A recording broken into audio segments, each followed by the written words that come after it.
Merci, monsieur le maire, mes chers collègues. Vous l'avez rappelé, Madame Narducy vient de rappeler les pluies de particules fines que subissent chaque jour les riverains du port maritime de Marseille.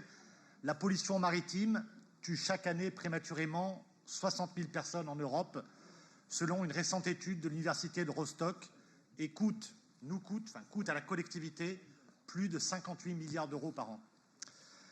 La bifurcation écologique du secteur maritime est donc cruciale pour faire face à ce double défi sanitaire et climatique, et cela à Marseille comme ailleurs. La pollution maritime à Marseille, c'est environ un tiers de la pollution de l'air à Marseille. L'ONG Transport et Environnement a épinglé à plusieurs reprises les dégâts causés à l'atmosphère par les navires de croisière sur le port de Marseille, mais effectivement, les autres navires ont un impact également. Il est donc nécessaire d'imposer aux armateurs, et vous avez raison, monsieur le maire, d'insister sur les compagnies vertueuses dans notre ville. Et il y a des compagnies qu'il faut accompagner beaucoup plus que d'autres parce qu'elles ont innové, parce que réellement elles font des efforts dans ce domaine. Je pense à la Méridionale notamment qui a été citée. Donc bien évidemment, il faut accompagner ces compagnies. Mais il faut maintenant ne plus tergiverser et vraiment accompagner, changer en fait l'utilisation de modes de propulsion des navires et interdire en fait l'énergie fossile et les carburants qui seraient équipés de scrubbers. La ville, à ce niveau-là, joue son rôle. La ville joue son rôle à plusieurs niveaux. Dans cette mutation du secteur maritime, on soutient les acteurs de la recherche-développement dans le secteur de la transition énergétique maritime. Nous soutenons également des tiers-lieux qui s'intéressent aux métiers de la mer, qui s'intéressent aux enjeux de la transition écologique dans le domaine maritime. Et puis, bien évidemment, il faut saluer également l'action que le maire a menée avec ses homologues du bassin méditerranéen pour arriver enfin et accélérer la réglementation CECA au niveau de l'OMI dès 2025. Et bien sûr, la ville accompagne la transition maritime en fléchant donc ces 10 millions d'euros et en listant donc des grandes orientations stratégiques pour flécher ces 10 millions d'euros parce que effectivement, et monsieur Gargani, on ne peut pas faire n'importe quoi, on n'accompagnera pas, la ville n'accompagnera pas l'électrification à quai des navires de croisière.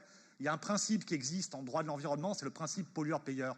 Et on considère en fait que si c'est une bonne idée de poursuivre l'hérésie du croisiérisme, eh bien en fait, ce sera au privé de financer l'électrification à quai avec des navires qui continueront à polluer en mer, qui continueront à polluer les sols marins. Et donc, pour nous, c'est une chimère, l'électrification des navires à quai. C'est même aujourd'hui pas possible, vu les capacités du réseau électrique de la ville de Marseille. Donc réellement, il faut parfois revoir et prioriser, parce que je pense que c'est ça, cette délibération, c'est prioriser l'argent public que l'on met sur cette question de la transition maritime.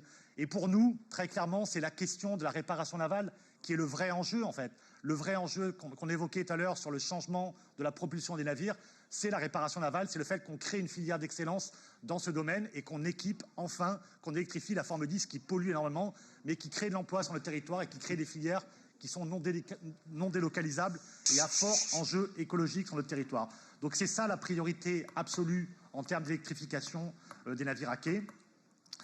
Il y a des possibilités d'aller chercher des financements, outre les 10 millions de la ville, par le label que nous avons collectivement obtenu des 100 villes climatiquement neutres, et beaucoup de sujets liés à la transition justement du complexe industriel portuaire de Marseille ont été intégrés. Je pense notamment aux énergies renouvelables marines. Je pense à l'éolien offshore, bien évidemment, qui est porté avec le projet sur les bassins ouest.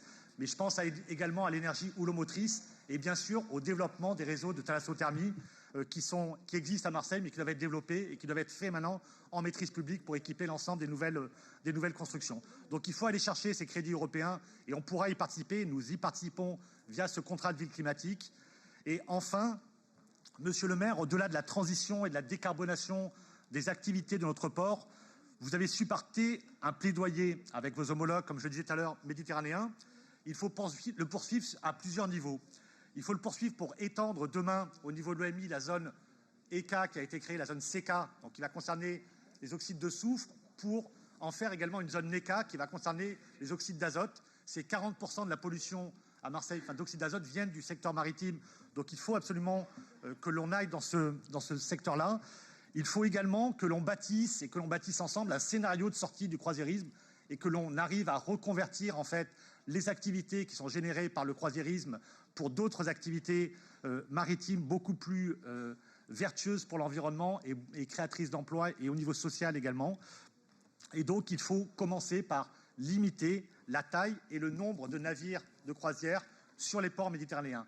Il faut également interdire, et ça c'est essentiel également, et c'est au niveau de l'OMI que la bataille doit être menée, en Méditerranée, la question des scrubbers.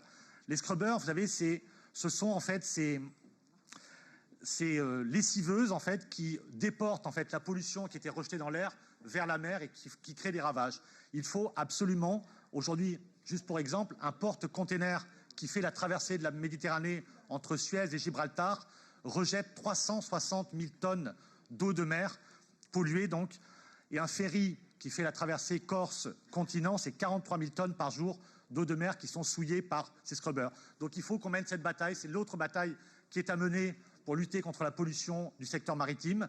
Il faut donc pousser enfin le gouvernement à élargir la zone, et c'est une bataille qui a été portée dans la pétition qui a été lancée par la ville de Marseille, à élargir donc la zone à faible émission au secteur maritime. C'est essentiel, il n'y a aucune raison, pour des raisons de justice sociale notamment, d'épargner la pollution des grands navires qui polluent parfois l'équivalent de 300 000 véhicules. Donc c'est essentiel d'aller en fait vers cette zone à faible émission pour que progressivement soient exclus les navires les plus polluants de notre rade. Merci beaucoup, monsieur le maire. Merci, monsieur Barre.